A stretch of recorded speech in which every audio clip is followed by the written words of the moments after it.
This is the Etiology Podcast.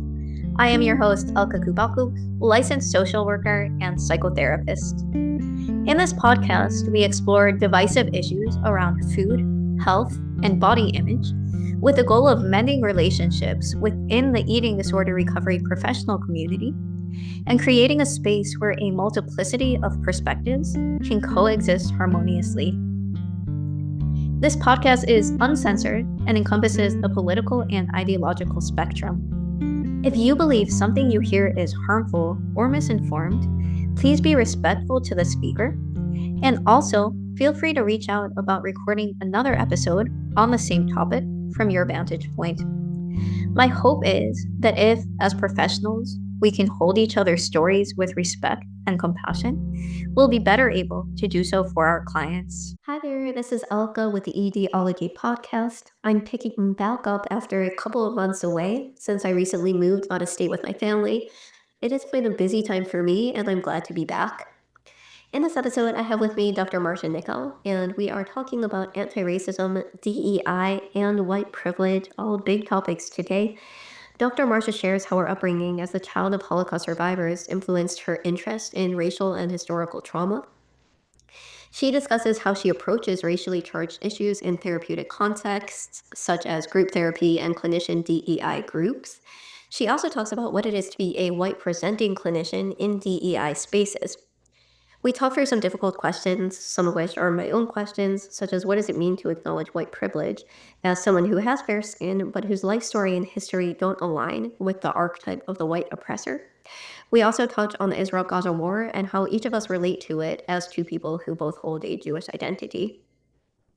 If you're someone who is sensitive to the injustice and suffering in the world around you, you may have strong reactions while listening to this.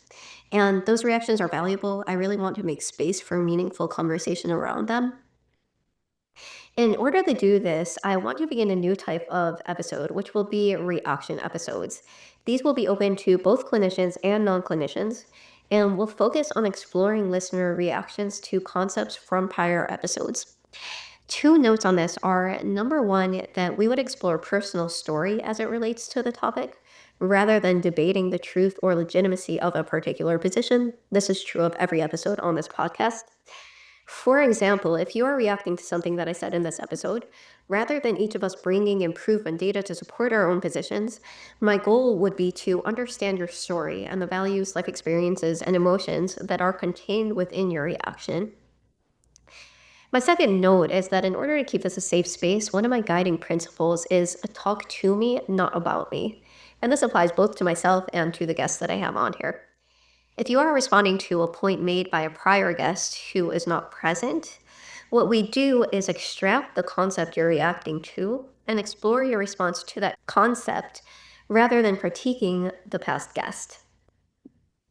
Back to this episode and our guest today, Marcia Nickow is a clinical psychologist and group psychotherapist who specializes in treating multi-generational legacies of trauma and addiction. She designed and implemented an intensive group psychotherapy program in her private practice and leads weekly ongoing process groups, clinical supervision groups, and co-leads couples groups. Her clinical interests include manifestations of racial and historical trauma, legacies of family and community trauma in healing, thriving after trauma, pedagogies of oppression, and anti-racist clinical practice. Marcia serves as an organizational and clinical consultant at a residential and outpatient treatment center, where she co-leads supervision groups for clinicians and staff of color. Marcia has presented nationally and internationally on trauma, the full spectrum of addictions and eating disorders, decolonizing approaches to treatment, group dynamics and group processes, and more recently on collective trauma, including sequelae of COVID-19, racial violence, and mass shooting pandemics. Marcia has co-presented intensive experiential workshops on the link between intergenerational addiction and historical trauma at American Group Psychotherapy Association conferences and at Haymarket House in Chicago. I met Dr. Marcia nearly a decade ago, soon after completing my undergraduate in psychology, and am grateful to consider her a teacher and mentor. Hi, Dr. Marcia. Thanks for coming on today. Oh, for sure, Elka. My honor. My pleasure. Can you tell me a little bit about what you do in the therapy world and eating disorder recovery world more specifically? I treat eating disorders along with other addictions in my therapy groups. I run a lot of therapy groups because I realized early on, well, I was drawn to group anyway, but I saw amazing progress with my people that were also in group as well as individual therapy. And over time, I added more group and do less individual and family therapy and multifamily therapy than I used to do because the way that people progress in groups is amazing. And eating disorders has always been one of my primary interests, along with addictions. And in my own personal recovery, both issues are things that I've needed to address and do one day at a time. And other issues too. I think for those of us that have addiction as a survival strategy, it shows up in multiple areas. Sometimes it could actually become a strength when it's contained and well managed, but at other times it could really cause harm to a person and others. And so trauma has always been in developmental trauma and intergenerational trauma and racial and historical trauma. Those have always been a deep interest. I was drawn to working on those or examining those issues as a journalist. And so I wrote and covered a lot of issues, especially the Black communities, but also just generally other historically oppressed communities has been a strong interest of mine. And no doubt that comes also from my own history. Both of my parents were Holocaust survivors. Both of them lived into their 90s, and both of them had stories that I was aware of very young, and had fear and pain and all the feelings that would come and anger. And also, like, confusion too about some of their beliefs. When you were talking about ideology earlier, like, they were very much, hoped that we would be part of a strong Jewish community, all of us, and there was a part of me that felt a challenge to that what I thought was sort of an isolation. Like, their stories led me to want to have cross-cultural communities in my life and also to work for change, that would bring us all together, and over time, I've learned that the healthiest and most beautiful thing is celebrating our own cultures while also celebrating other people's cultures. But there was a time in my life when I was just really pulling away from the religion, not, the religion and culture that I was raised in, feeling like it was very exclusive. And when I look back, my parents weren't. My mother was a seamstress, and she always had friends across races, and my father, when I think about him, he was very open-minded. My dad really wanted to Americanize. And so, anyway, I think I became a journalist. I was always chronicling the stories of people, whether I was doing it in my mind sometimes, like, in my mind and heart, like, I was always chronicling stories. I wrote my father's part of him called The Narrow Escape, like I call it, when I was in 1st grade, like, and I think I was always proud of him, but, we had struggles. He had PTSD. I'm sure my mom did too, and our my childhood environment was nurturing, but painful at times, and there was a lot of anger, but I think a lot of my interest in trauma then led to my interest in addiction because that's the way that so many people medicate their pain. And so that's what I do. I have 15 groups a week that I run. They're 90 minutes long. I say 15 groups a week. A couple of them are 3 times a month. And I have a couples group that I co-lead that one with my colleague Joe Whitlock. And that is twice a month. But that's mostly what I do is group. I do some individual in between and see people that are in groups on a monthly basis. Some I still see weekly, a few who I have for so many years that I didn't want to stop that. But I just building these small communities. I have up to 9 people in my groups. Most of them have people with eating disorders and other addictions that are in various stages of recovery. I worked in treatment for a while and really, really loved that. And in both treatment coordinator positions and also leadership positions and clinical leadership. but it's still limited when you work with people for a short time. You could give them a really good start, and that feels so good, but working with people over time and being able to see their growth, along with our own my growth and, my the growth of my family members and community and colleagues and friends, like to see our growth and witness and be part of stimulating that. And my patients for sure stimulate my growth, a lot in more ways than one. And I feel very connected to them. I've had people for a long time. So, yeah, that's kind of a long answer. And we met at a time when you were really getting ready to think about like launching into the field and doing the training necessary. And Yeah, we met after I had finished my undergrad in psychology and was just like, let me meet anyone who's doing what I want to be. totally, totally. I want to zoom in on a few things you said. So, you were talking about building communities and alongside that, focusing on and wanting to focus on from even before you were in the therapy or psychology field, Mhm. racial and intergenerational trauma. You were talking about what it was like growing up as a child of Holocaust survivors. And what I heard you say, and tell me if I'm understanding, was that for a period of time, you felt like the world that they raised you in was very isolated. And in some ways, that made you perhaps pull away from your own culture while at the same time working on creating multicultural environments. So maybe going deeper into others.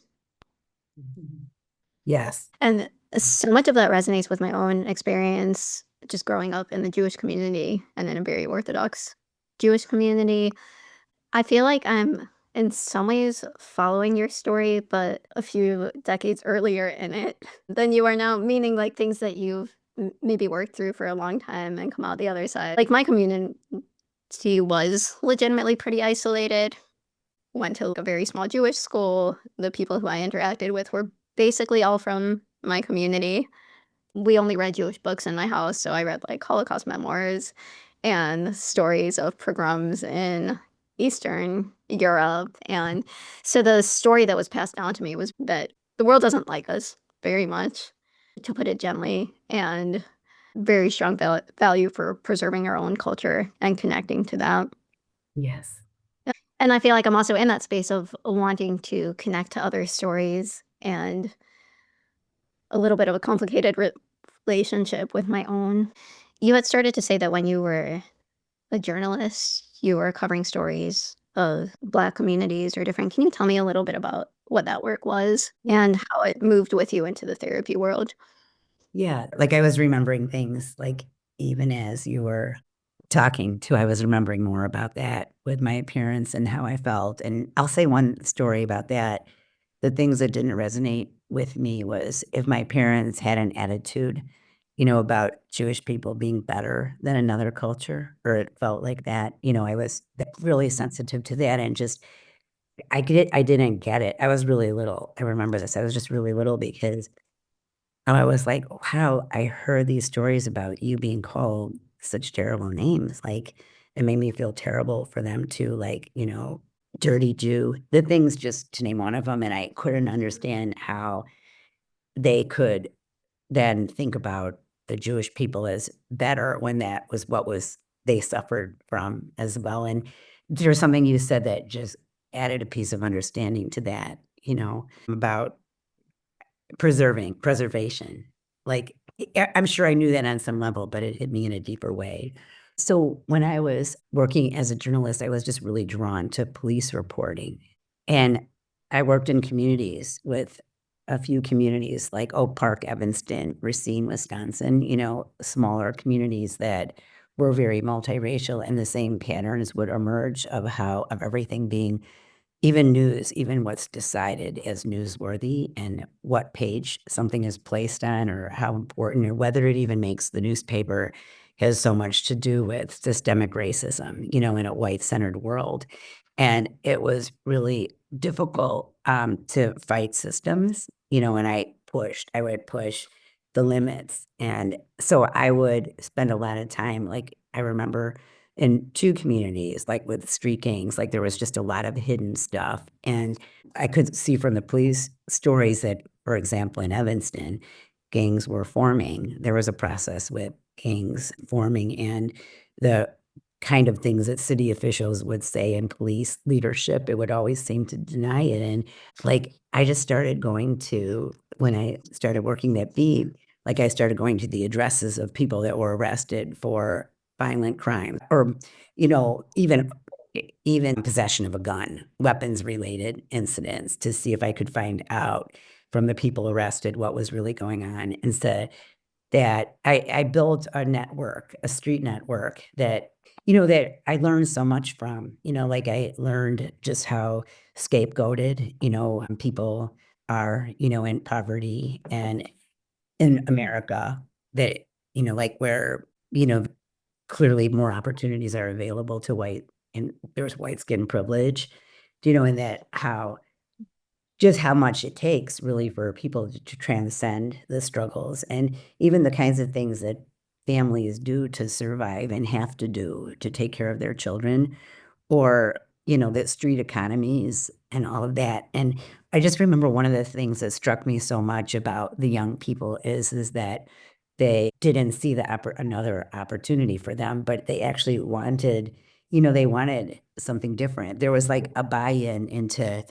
American society if they could be part of it. And I don't know, it doesn't surprise me at all now, but at that time it did because I sort of maybe thought there was a little choice in it too. And also not judging that choice because I myself was drawn to, and I think that's partly the journalist in me because I didn't really feel I was rebellious as a teen, but I didn't really feel the space that some people did. Like I had a fear that I could kill my parents just by my behavior. Like, and so there would be some limits to my badness or rebellion, right? But I could just see going off in the directions that some of these people went to if you didn't have that hold on you. Because there was like some kind of, for sure, terror that I carried from my parents' experience, but also like it felt so unfair. And the way Holocaust survivor parents would often not be able to understand how come you couldn't, like, why would you not take advantage of this thing that was in front of you or that? Like, wow, if you only saw what we had to go through. And they didn't say it like that, but they did say it that way too, like about, and so it sort of kept me in line and also like I was achievement oriented, but I could identify a lot. And in fact, later, so that's what would happen is, as a reporter, I would just kind of get drawn to the covering the Black community and so much. Like that was where my greatest interest was. And like if there was a story about schools, if there was a story about the city, my focus would always be like, how could I look at this from the perspective of groups that don't usually have a voice? And so lots of times that would be Black and brown people, right? Most of the time, that was it. And so that was really great. And I got challenged for that. At one time, I remember our editor sat us down and like he was opening the pages of the paper and saying, look, this is about Black person, Black family, Black, like that's what he was doing. Like, and he was saying this, like what, you know, we need balance. It was what he was saying. And then it was like 2 weeks later, Bob Greene wrote a story in the Sun-Times in his column about our paper being like so much different than what you expect of suburban papers.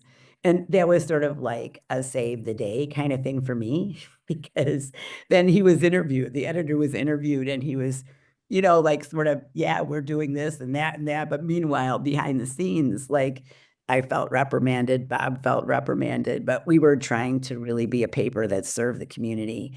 And so that felt, I learned a lot, and I learned a lot too, and felt very accepted in the community. Like people protected me. I sometimes did risky things just to get to stories. And, I had gang members with guns in my car, sometimes when we were going off to talk somewhere. Like I remember one time there was a woman that I had gotten to know in the community that called me to her house because there was a lot going on with police. There was like a big deal going on between the police and the kids, kids and young adults in the neighborhood. And I don't remember all the details of it, but the neighborhood was in disarray and fear, right? And so I went over there too, and I remember that someone, when I was leaving to my car, one of the guys, they had lots of weapons in there because there was a rival gang that was shooting in the neighborhood.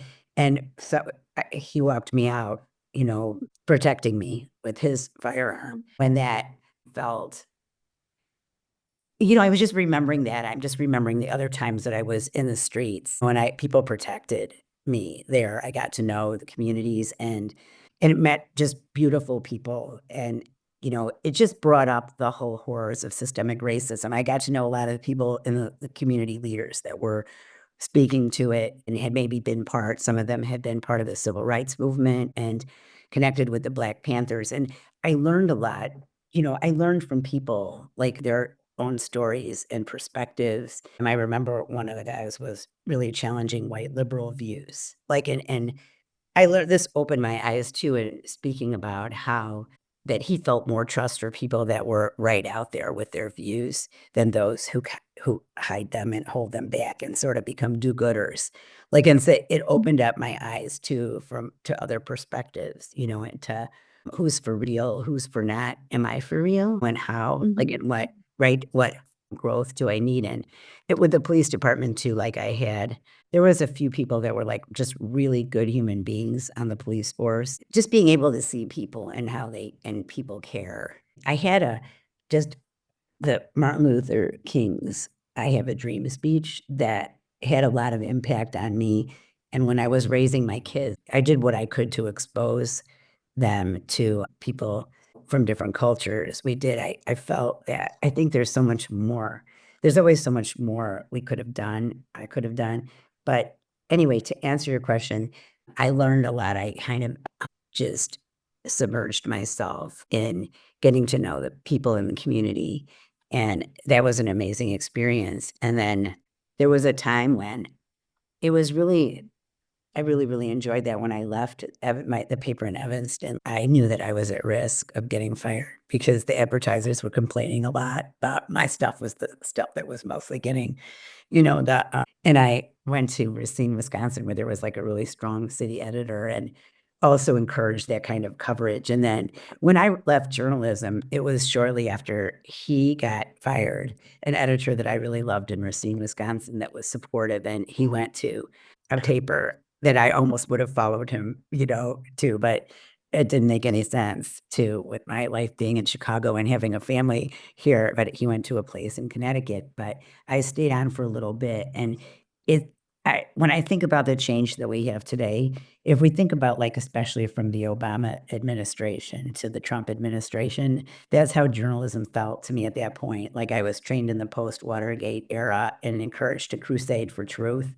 And because I was a street, I liked that. I liked being in the street and meeting people and picking up stuff, and developing networks. I liked that, really enjoyed that. And by the time I left, that field was advertisers. People were losing ads and they were now trying to please advertisers and hold on to them. And so it was so good for me that I had a place to go because I was already thinking at the time, there's one thing to write about all of this, but there's actually another thing to do something about it. And the next step was community. I did some community organizing around homeless people in Chicago for a few years, and that led me to clinical work, first in case management with homeless people, and then later to treatment centers. And for the first 15 years of my career in our field, I worked primarily with people of color communities and largely Black men at that time, and really, really loved that work, and actually only shifted from that because we were really I was needing to make money.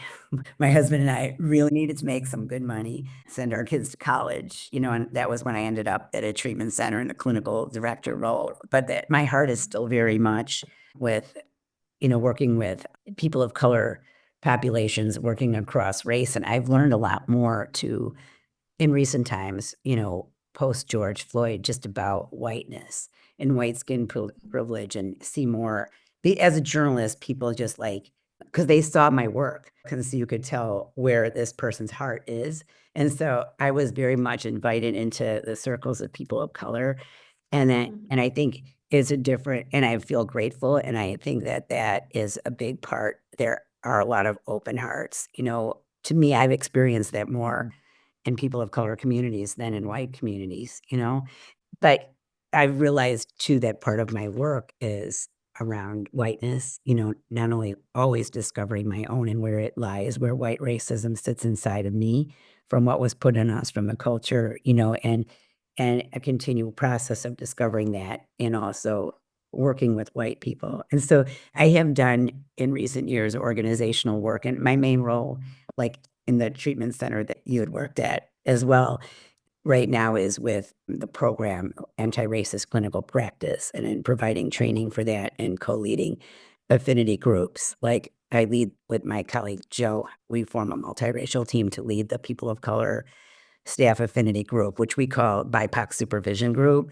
I've also done with another agency a lot of work with white affinity groups too. And so always there is some way to be profoundly engaged, and so those I feel like all the opportunities that I've had, and I still feel so far away, from where I want to be with all of it. Yeah. When you say finding where the white racism lies in me, can you say more specifically what that was for you? Yeah. Like I think I had to go back in memories. I remember I wrote this story when this is where a big realization came that brought shame for me. But I wrote a story, like, it was this little town, like, near Racine is Burlington, and I was covering some police there, and there was never anything, and the police blotter, like, I was always, like, looking for stuff, like, and then one day there was they had got a bunch of calls, from people that saw someone described as a black male or maybe black female too, and reporting incidents. I was trying to make sense of it from looking at the police blotter and just ended up talking to the cops about this, like, what's going on here? And they were saying that a group of Black environmental activists, like people working for an agency that was like promoting environmental activism, and they came through soliciting basically. And so because there were a number of people of color in that group, and because of white racism and fear, it led to all of these calls, including incidents that didn't really happen, that people either imagined or made up or lied about in order to Oh. get the police there. And I remember one of the cops saying to me, there's like a lot of people in this town that the only exposure they've had to Black people is like while they're driving through their cars in Milwaukee. And that it struck me as so horrendous. So recently I looked at the headline of that story, and which I didn't put on the story, but I didn't notice it back then, but it just said something about Black canvassers have hard time or have rough time in Burlington. And I was just thinking about that. This is what I meant about the looking at it. Like I somehow missed, we didn't write our own headlines ever. That's not a journalism thing, but that I didn't notice later that that was the perspective of these people having a hard time instead of like what the citizens had done, the town. And I know that that's not something that would have happened. Like we don't speak about racism that way, and the newspaper's not going to put a headline that said, but it wasn't even identified as racist behavior in any way. And so that's just an example of how even when we're telling the truth, that there was some kind of a certain downplaying of what actually really happened here. Mhm. And no real follow-ups. Like, if I was doing that story today, there would be so many follow-ups, like, I would be getting the numbers of the people that made the calls, if I ever could, to kind of, "What did you learn from this incident?" Nothing actually happened. It was really about the residents having so much racist ideas or fear that led them to call in things that didn't happen. And so, basically, the town was showing its racist ideas, right? And the way that it came out in the headline was that the people had a hard time. Like, it minimizes the racialized, like, these people were aggressed on big time for simply doing their job. They weren't doing anything unlawful at all.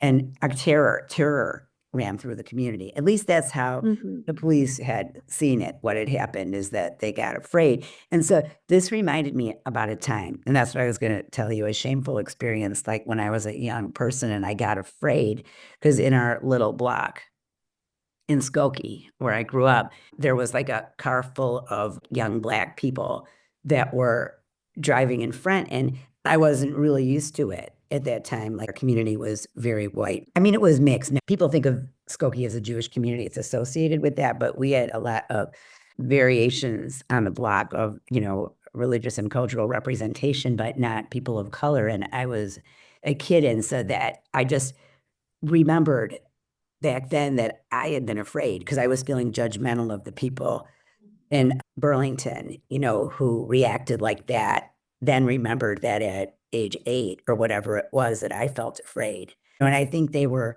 delivering in those days telephone books. We don't even think of those anymore. So it's funny to think about telephone books. I think that's all they were doing was telephone books, but I had been socialized enough by that point that a car with young Black people in it was something to be afraid of. And I hate that part of me that holds that, and that part of me that holds anything that would judge someone else or misjudge. And it's like Elka too, like my women that have suffered, because for so long I specialized in treating trauma, and I just remember so much, like, there was many times that white women in the groups would say that they're afraid of white men, more afraid of white men than they are of Black men. And it has so much to do with their own history and who the assaults came from, and where they didn't feel safe. And so just how much we locate, how much we white society locate perpetrators and people of color. Like, and when I was in my grad school, part of the reason I went to the Chicago School of Professional Psychology at a time when it had a focus on systemic racism and multicultural psychology at the time. And I read some of the greatest stuff. And there was a book called White Racism by Joel Carvel, Kobel, that talked just about that, about the projection onto the other. Book was from the 1960s. We talk much more about it in different ways now, especially since George Floyd.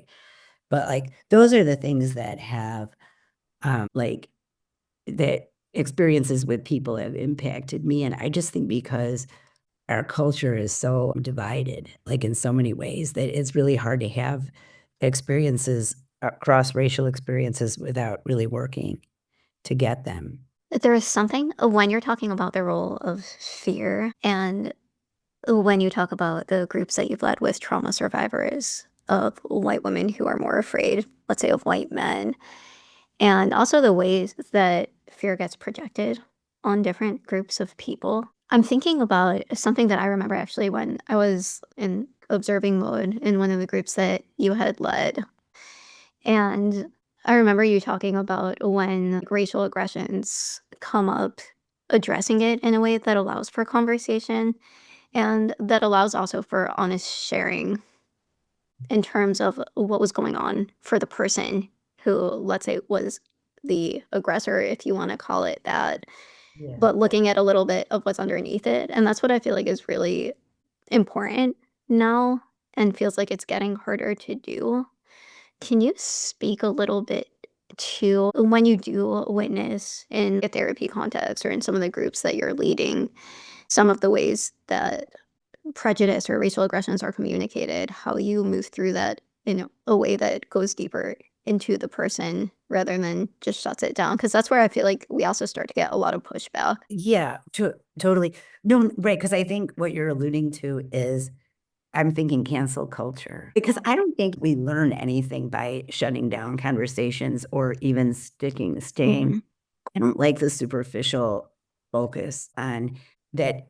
If you use this language, you're now okay.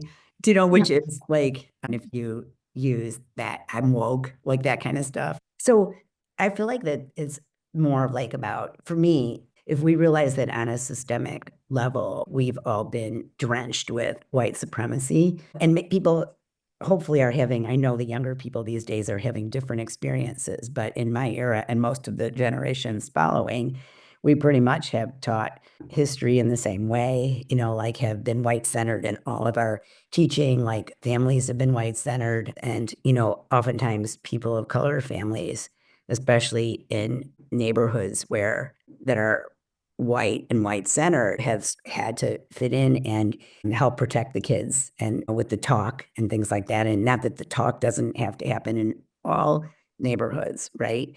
But I feel like the best thing that we could all learn by understanding that on a systemic level for hundreds and hundreds of years, like the way that kids are brought up is with the stories, with the white man's stories. We can understand that we've all been exposed to that and not judge ourselves for that. And so to be that's sort of a bottom line to me is that we're all learning together. Can we be a community of learners? And can we hold our humanity together? And can we challenge each other when that doesn't happen? So in a case like that, I feel like we talk a lot about with racialized aggressions, with the impact it has on the person who's aggressed on, and then the Mm. intent of the person who is seen as the aggressor or is the aggressor, a situation like that. So to me, it feels like what often happens with white people is that white people is like, oh, I didn't mean that. I'm sure I've done this before too. It's like, I didn't mean that, It's like, no, you don't see, you don't understand. That's not what I meant. And that happens first. The intent gets the most airtime. Mhm. Like, right, and then meanwhile, the person who has been aggressed on is, like, sitting there hurting and often doesn't care what the intent was in that moment. It was like, this is how it hit, and it hit because of a history of racialized experiences here in the US and growing up and in many ways, and so, the person who's spending so much time explaining their intent is now taking away from, first of all, learning, because sometimes we just have to shut up and listen, me too, like, right? And then we could actually hear all the things that happened for that person, and if they're feeling safe, we could hear really their story, and it actually because we're talking about treatment center-based work here a lot when you and I are talking and about we're talking about the clinical field, that can break through so much to just create the safety of someone who's often denied a voice, especially in white settings, to actually have the experience of sharing and being fully listened to before there's like solutions thrown out or tensions that are maximized. It's like instead of explaining away the stuff that happens, like why not Mhm. give space? And so in my group, like I'll freeze. And I've had people leave, Mhm. white people. It hasn't happened often. I feel like that freezing, just kind of right now freezing this and being able to ask, what does that mean for you when you say that? And so we being able to slow down those conversations and even encourage people, this isn't about you. This isn't about you. This is about something that's like really important to many, many people and being understood and seen, important to you in other ways too. We'll get there. That kind of thing. We're gonna get there. We're gonna get to you too. Like, right, but right now what we have in front of us. And I feel like that piece about centering people who are traditionally marginalized, unheard, judged by many white people, like, is kind of the answer that's to me a core in anti-racist clinical practice. So there's Mhm. centering the stories of people who have been historically silenced. Yeah. And part of that in these moment to moment when things come up and when there's attention and an unintentional communication of something that's hurtful. And the person who is the aggressor or unintentional aggressor is like, I just want you to understand what I mean because it hurts to be misunderstood. And what you're working toward is, can you recognize, firstly, this isn't personal, but something that you said activated something much larger? And can you just make space for hearing the story? Right. It is, right, and to allow for the part that it might be in part personal, but it isn't Mhm. all personal, and that which is also true in my groups, where it could get because I feel like in group therapy just one of the major therapeutic factors, like in my groups, is that themes from the early life, early family will reenact right there. And it can reenact so strongly that people feel like they're with their sister or with their father. And I had this experience in my own group therapy way back that just I remember thinking, fuck, if I am coming to this group, oh, it was a recovering professionals group, if I'm coming to this group and feeling worse than I felt in my family, why am I doing this? And then it dawned on me over the next few months, that's exactly why I'm doing this, because this is a place where I actually could work it through. And the stuff was coming up with my father and not being seen and his agenda for me. And both of my parents were, it in some ways, smothering, like that, like wanting to protect, given their own histories. Like I understand it now, but I was like just trying to grow up and have my own identity. And some pieces of that emerged in the group. And so what we were just talking about with racial issues, like racial justice, social justice issues, I think for sure, like that can come up. Things can reenact right there. If we don't take it, if we don't go to the personal first, we could really work with what else there is. Because the people in the room right now are part of our lives and they might be a big part, but there's so much more that happened before you're in this moment. And so can we look at history first? That's often how I feel. And reassuring that we're going to come right back to today because we want to work on the relationships here, but let's first see what else is loaded up in there. Does that make sense? Let me see if I'm understanding you. Let's say there's a racial aggression or some tension coming around that. The way in which you're looking at the personal is how is this dynamic that's playing out here reenacting some of what you've been through before? And maybe Yeah. some of what both people in this interaction have been through before. Right. Exactly. And if we could maybe talk for a moment about what just happened now, not to ignore it, but then hold that piece and let's go into history now and pull that up because that'll bring the most progress for everybody and the most understanding, the layers. And this is something that wouldn't be easy to do in a treatment center, but given that my groups, most of them have been running for a lot of years, and I have people that are still with me from my earliest days, and so even if there's only a few of them in the group that they've held the culture. And so when new people come in, it's still holding the history within the group too. Does that make sense? So with groups that have more sophistication and had time spent together doing deeper work, I think it's easier. There's more depth to it. In a situation, a setting like SunCloud, where we have the DEI group, is probably not going to go that deep because people are sort of in and out. You also don't want to touch off everything while they're still active in symptoms. And most of them are like restoring weight or dealing with their eating disorder issues in whatever ways are appropriate or coming off substances. But I still think it is a good process for change on multiple levels. And that's not me-centered, but community-centered. And I think recovery needs to be very community-centered. Yeah. But yeah, every time you reflect back, I feel like you've heard it, and I'm grateful. There's so much that I want to unpack here. But something that's coming up for me as you're talking and describing going deeper into the ways that we might be enacting things that we've been through in the past.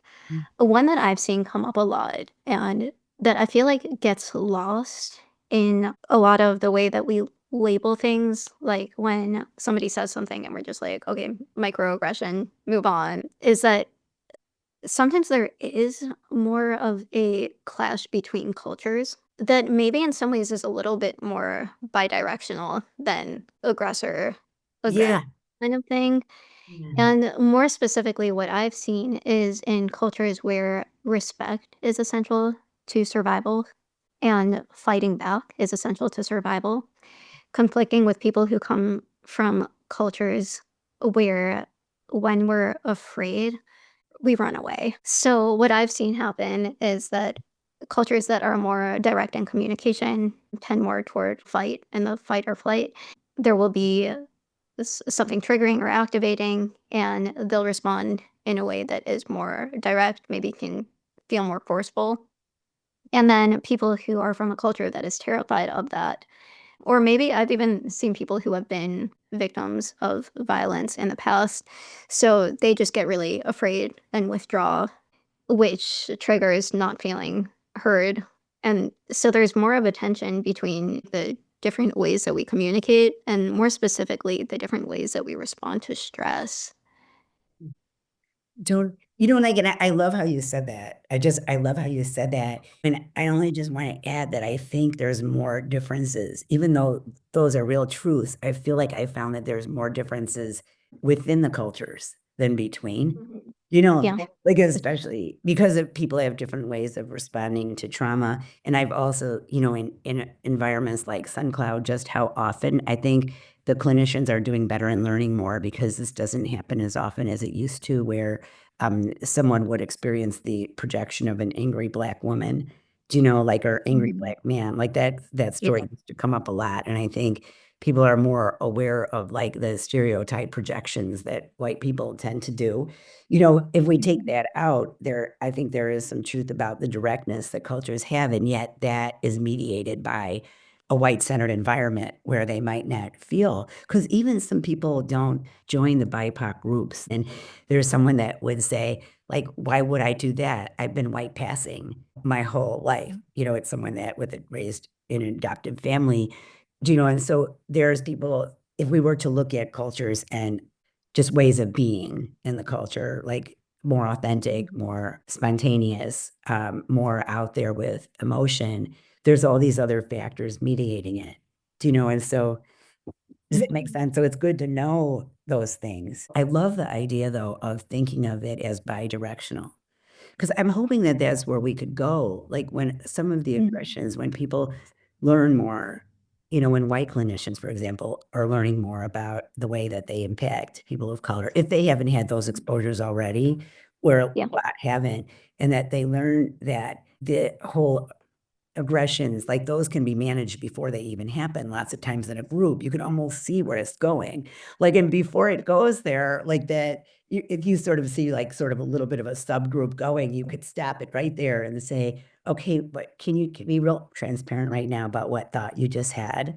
It's like something like that. It could happen early before, and then you could even have the person that might be potentially aggressed on, just say, "Don't take any of this on right now. This conversation is right here between us."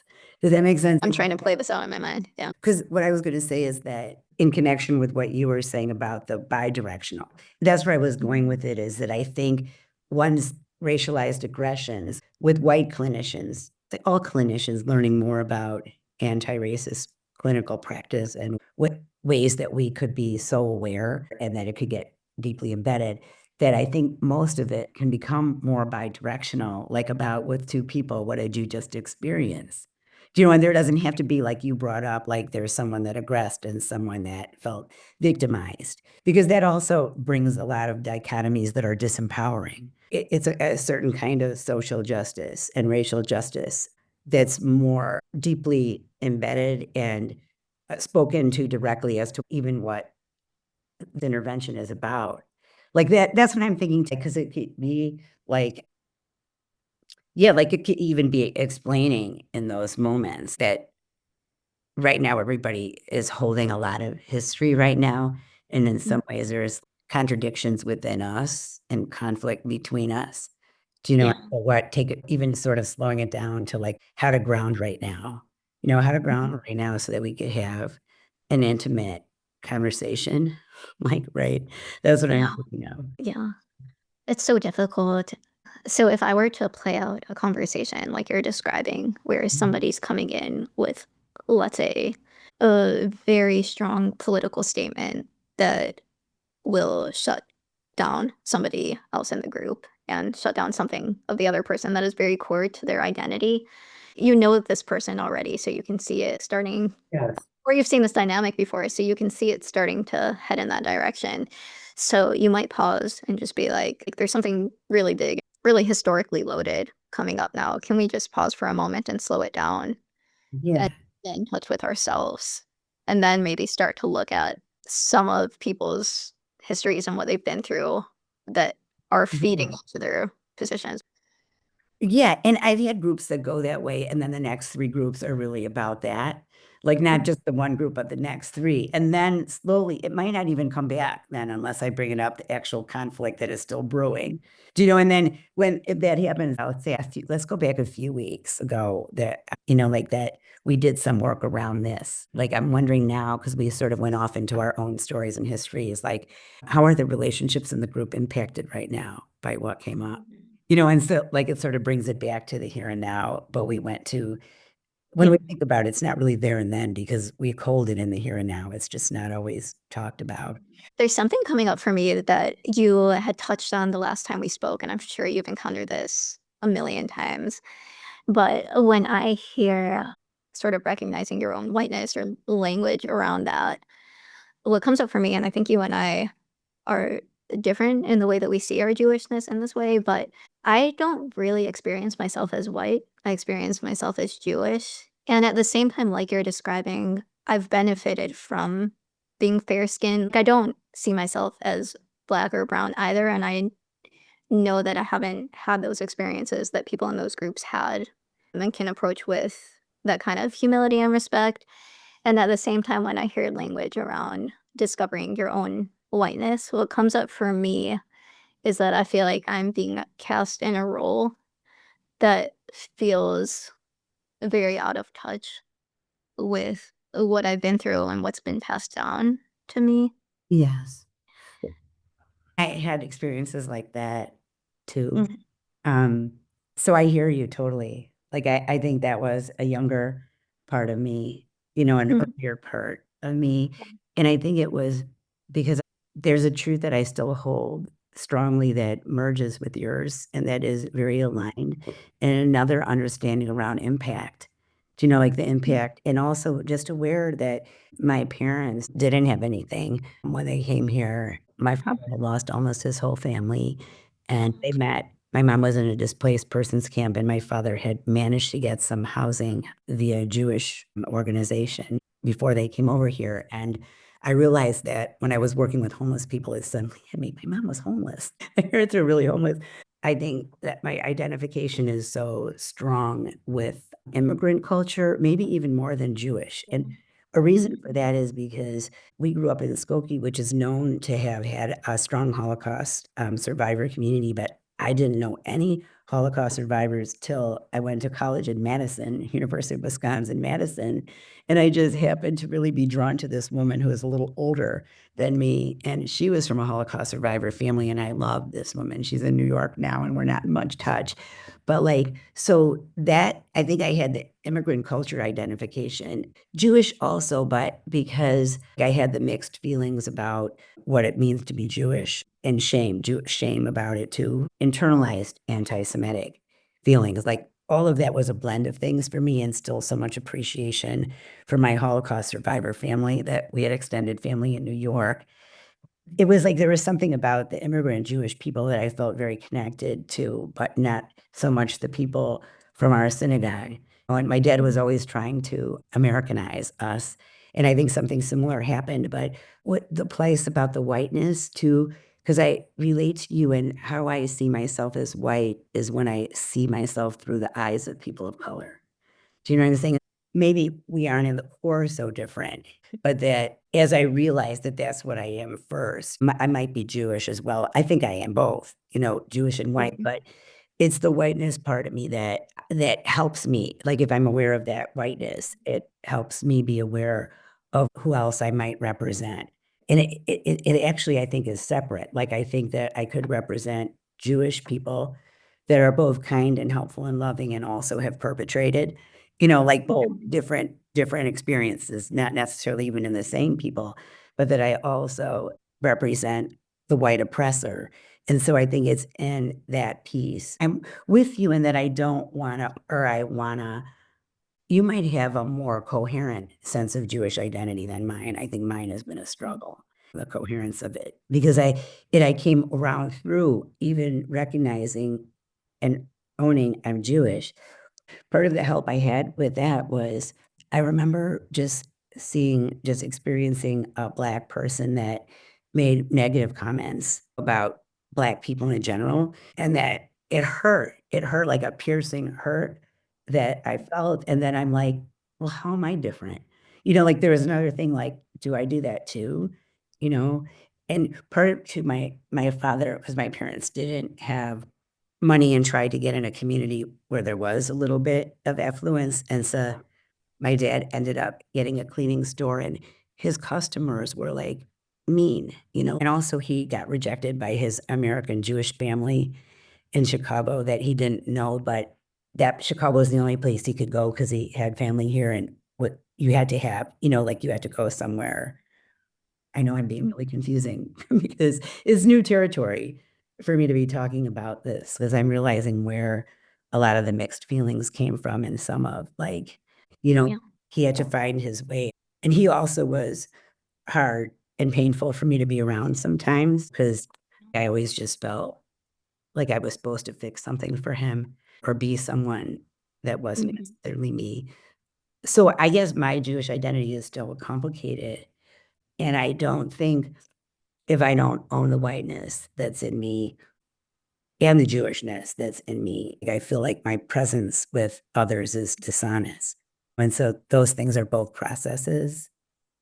Does that make sense? Yeah. Mm. So, when you talk about owning your own whiteness, in some ways, that was part of the identity that you grew up with, and the Jewishness was and is a lot more complicated.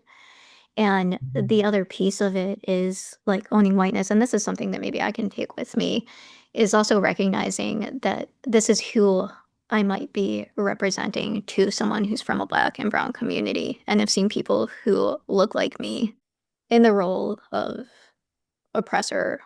So even if the story that's being projected onto me is not how I experience myself or not what I've lived through, at the same time, there might be something in my presentation and just in the way I look that is communicating something to them. And I can recognize that and own that and approach without having to defend, like, hey, that's not actually who I am, or that's not what I meant. And just be like, can you tell me more about that? And be willing to stay with what I might be representing to someone, even if it's not the core of who I see myself as. Yeah, it's hard. I think that's a big challenge. Yeah. I feel challenged by that all the time and sad by it too, because, like that, it's sort of being lumped in with people that don't care too, like that don't, you know, Yeah.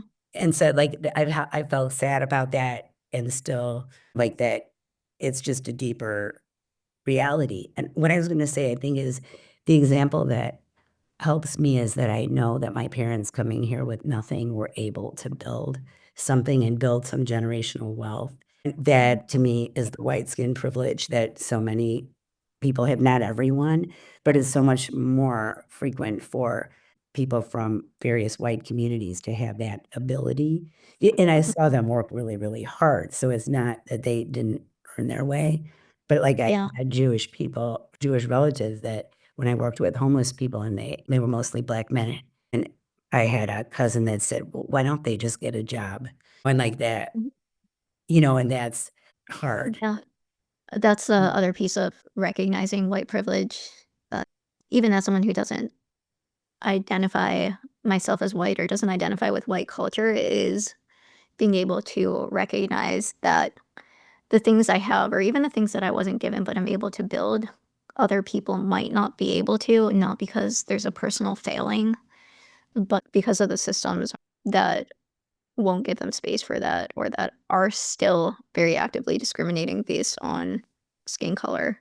And that's not something that that I've been victim to. That's exactly like, I mean, you're Mhm. just so good with words, you know, because your words are helpful to me too. Because I don't when things are deeply emotional, it's sometimes hard to word them.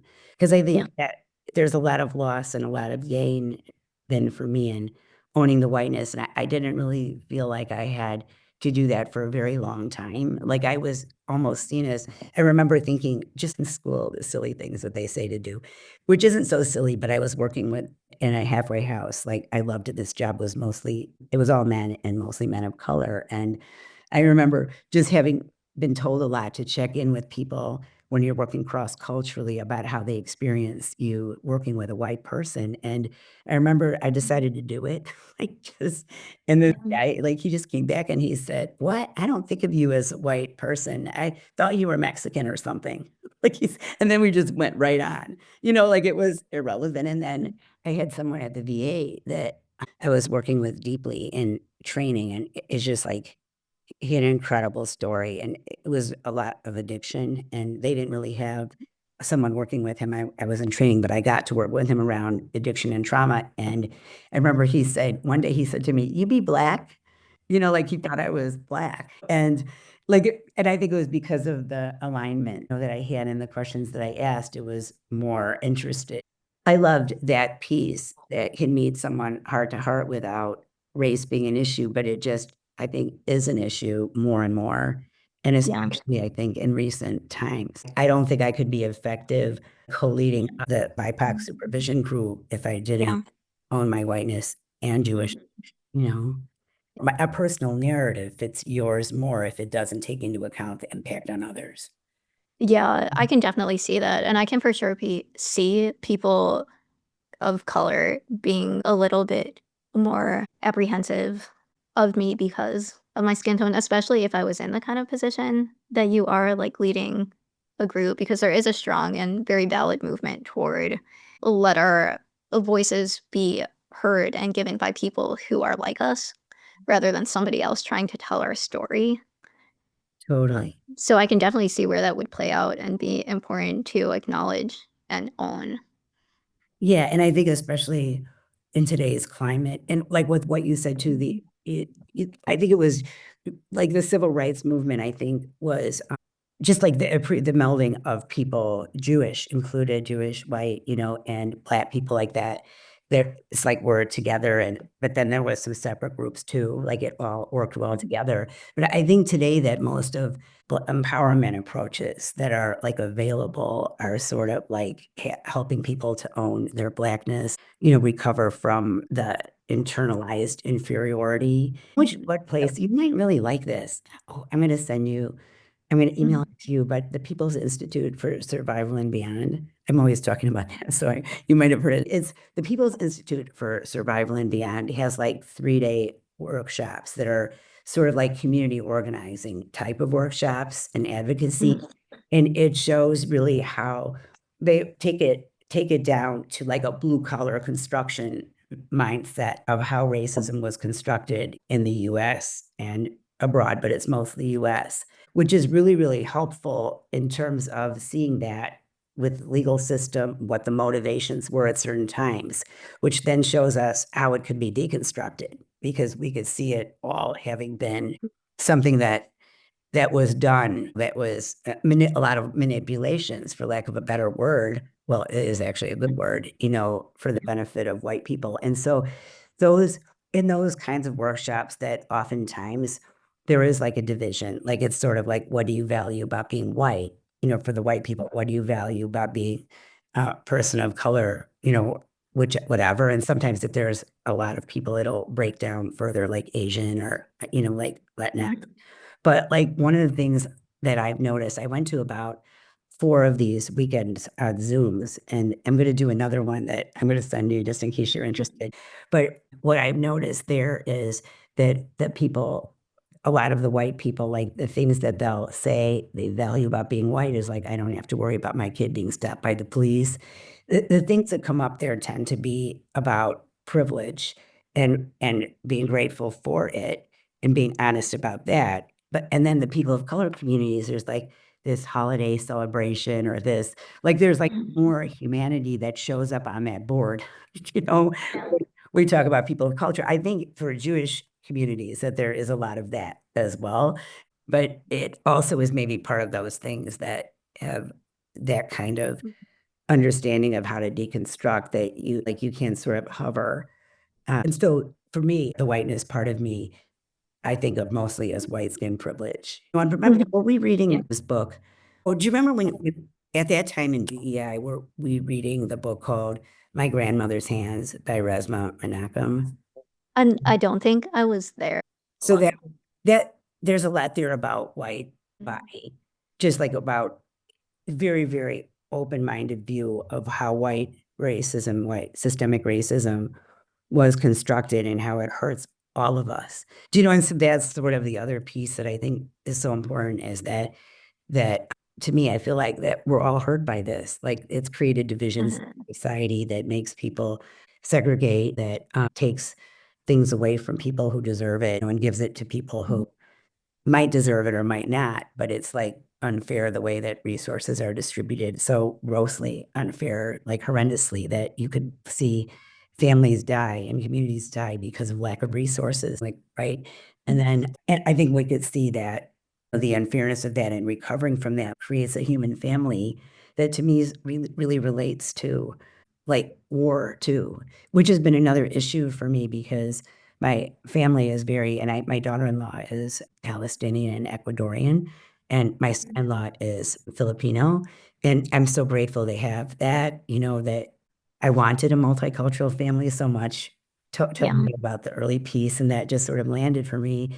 And then my son, for a very long time, even his exposures when we were looking for Jewish education that would be right for my kids, I was really picky because I just wanted child-centered learning. When my son was someone, he was interested in a place that had a pro-Palestinian message. It was a temple in Evanston where the rabbi was very involved, had done identity development around having seen things firsthand in Israel and Palestine. And so my son has been involved. But like, that's the stand that in the Jewish community where so many people like see that as daily oppressors, Palestinians, right? That it's another complex issue, and not as genocide, which in my view it is. I don't know, like, if you have time even to comment on that, whether it's for this or not. Like, or for you, like how you make sense of all of it. Yeah. I actually want to cover it on this podcast at some point, and I'll just put the word out there before I go into it because I know that my way of speaking can push a lot of people away or make them afraid to come on. And because my goal here is to make space for different people's stories, I really want to. And the way that I want to approach this, so if anyone's listening and wants to participate in this, I'd be happy to, is I want to have people who are directly impacted come on and speak from both the Palestinian and Israel side. And I want to start with the Palestinian side because of my upbringing. I want to say the first close to 30 years of my life, I was very deeply immersed in that story. So I feel like people within that would more naturally be more comfortable with me. So just want to put that out there before we go in. Can you say a little more about that? Yeah. Which part of it? The immersed for 30 years? Yeah. The story that I grew up with, and I have some family in Israel, extended family. I spent a couple years there as well, was essentially we live around people who want us dead. And because of that, we need to protect ourselves at all costs. That's sort of the simple version of it. And it goes along with what we touched on earlier, this perception that the world is out to get us. And what I see a lot in the Jewish community as well is a fundamental distrust. We're better off in the US than we've been throughout any point in our history, and than we are currently in any place in the world. I think pro-Palestinian, I think this is mistaken, gets very much translated in the Jewish community too. And there's a massive amount of diversity, so I shouldn't say within the Jewish community, but within the, let's say, among my parents and the people who I have in my life most, gets very quickly translated into everybody just wants us dead, and even our place in the US isn't as guaranteed as we might think it is. Which I think is true too. I have a part of me that holds that too. Like, Yeah. especially with Trump shit and all the when he talked, I don't trust at all any of the stuff that for Jewish people. But go ahead. And where that had started to shift for me, and I'm at a place where I'd say I'm not very solid on anything because I am still figuring this out. I'm very much between the two worlds. But I had been listening with my husband actually to a dialogue between like Israelis and Palestinians, both kind of talking through their experiences. And I think this might be surprising to people who are very much connected to the Palestinian story and suffering. But that was the first time for me that I was like, there's actually real suffering here. And I say we because I don't really identify myself as white. As I said, like I can recognize that I present that way. But when we talk about owning a racism, that doesn't land for me as much as if I own what Israel's doing, that feels closer to me. Yeah. But we are the face of that suffering, or the face of the people inflicting that suffering. Mhm. So that's when I started to get in touch with that. And when I was in grad school, I did a presentation on, it was really actually on the BDS movement, but I had gone pretty deeply into both stories and tried to portray them both as they're told by the people who experience them. So I had connected with Bassam Abu Nadi, he has a podcast which people can listen to. It's called the Preoccupation Podcast, and talks about, as a descendant of Palestinian refugees, and talks about what they are without, or what they are beyond the conflict and who they were before. And just like hearing his story, it was really, really interesting for me. Some of it was like, wow, like that's how you experience us. Like, let's say talking about ethnic cleansing, I would never experience, for sure, not myself like that, and the people that I know in Israel like that. And also starting to see how the stories we were telling about Palestinians were completely out of touch with their experience of reality. So some of the sort of talking points around, there are so many different Arab countries around, they can easily go there. That's obviously just false. Starting to understand the deep connection that they have to the land. So I'm in a place now where I know the Israeli story more than the Palestinian, because there are more people in my life who are connected to Israel. And I'm starting to see more of the Palestinian side as well.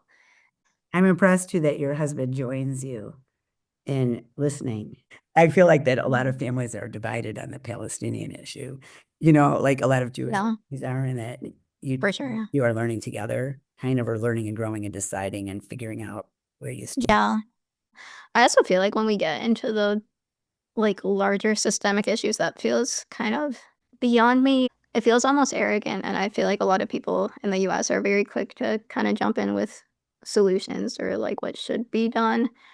So it feels hard to step in on the larger political piece, especially since I'm living comfortably here. So it's just so easy to take a stand and be like, we should do this or should do that.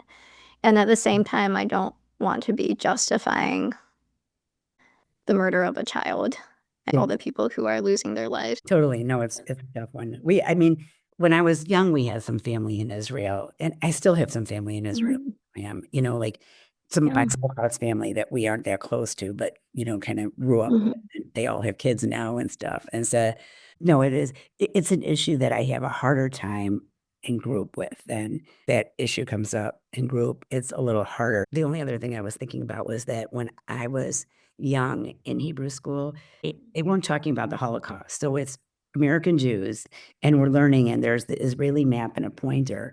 And as they were talking about Israel and all this war shit, like Mhm. it affected me differently. So the narrative I sort of rejected the narrative. And it was in part because of the unspoken and spoken things that were in my family and that weren't outside of my family. Does that make sense? We could talk. Mhm. No, I'm just so Yeah. interested in learning from you and with you. So, I really want to keep talking to you. It also really does tie into the piece that we're talking about with how we perceive whiteness, and the feeling that I have of, or like the mismatch that it feels like for me. But what people say about Israel oftentimes is a projection mhm, of white oppression in the US. mhm, So people talk about Israel as like ultra white supremacist, as if like, our only goal is to suppress and get rid of and maintain our own power. And my experience of it is much more survival.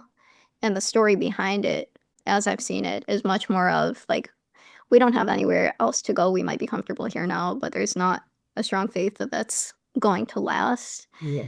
And we've learned that people don't really want us. And that doesn't justify, but it's important to understand, even if we are advocating for Palestinian rights, because when we see it only as like you're in pursuit of power and just want to kill children, the only answer to that really is just get rid of these evil people, get rid of Israel. And what that translates to for Jewish people, especially people who feel like they're fighting for survival, is it reinforces this message that the world is against us. The survival story is important to understand, even if it doesn't justify things, just in terms of knowing how to work with it and how to create legitimate change. Totally. And part of it is who tells the survival story, because I've listened to them, but, but I think that it has to sort of be the multidimensional piece. But I really want to listen to what you Mhm. said, but I love what you're doing, and I learned a lot from listening to you too. Like, it's Mhm. a piece of the whiteness thing that feels like a lie to me, Mhm. and more something that I'm in a process of integrating because of seeing how our own just understanding about needing to include the impact to include the impact in my own identity Mhm. pieces. Okay, but Yeah. let's do this for Yeah. fun too. And Totally. I Yeah, love we should talk more.